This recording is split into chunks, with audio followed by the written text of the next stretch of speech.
Dear Dr. Ambedkar, you are the reason I love India. Today is 6th of December. You left the world today, but your values and your work has stayed back.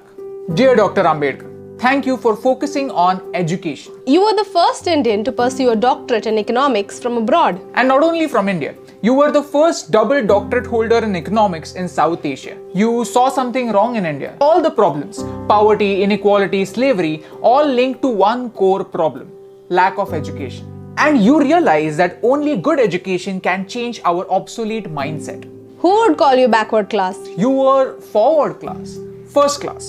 And not just economics, you were the master of 64 subjects, 9 languages, and all major religions in the world. Yes, thank you for studying something as complex as religion for 21 whole years. Wow. Dear Dr. Ambedkar, you fought for the freedom of your people. I mean, the people from villages. You had received world-class education from abroad after having struggled for your entire life, and yet you came back. You came back to make sure that your fellow Indians don't have to fight again. Let me tell you a small story from Mahad, a village in Maharashtra where the untouchables were denied access to clean drinking water. You arranged a peaceful satyagraha and gave the right to clean water to the people in your community.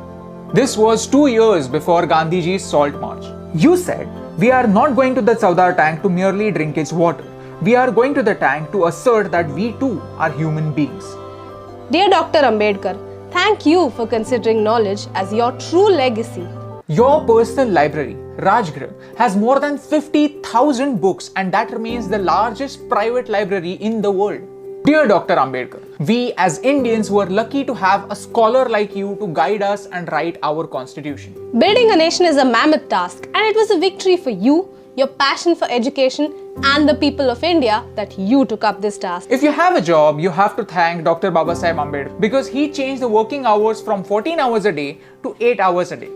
Mondays would have been even more blue had it not been for Babasaheb Ambedkar. Today, on one hand, we have the social evils of casteism in the backward parts of India, and on the other, we have something like reservation, which was intended to create equality, to create equal opportunities. I feel sad that both these issues are not addressed correctly but used as vote banks by our leaders. Leaders, I don't think leaders is the right term. I don't think they are leaders, they are politicians because they play games with us. And no matter who wins, India loses.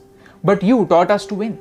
When India got its independence, we found the most capable man to guide us into building a nation. And at that time, nobody dared to question the caste of the hand that led us into the future. That was your victory. Your caste, your religion, your last name only determines how you start the game. But how you finish it depends only on you. Your pen was your weapon, your mind was your sword, and your knowledge was your shield.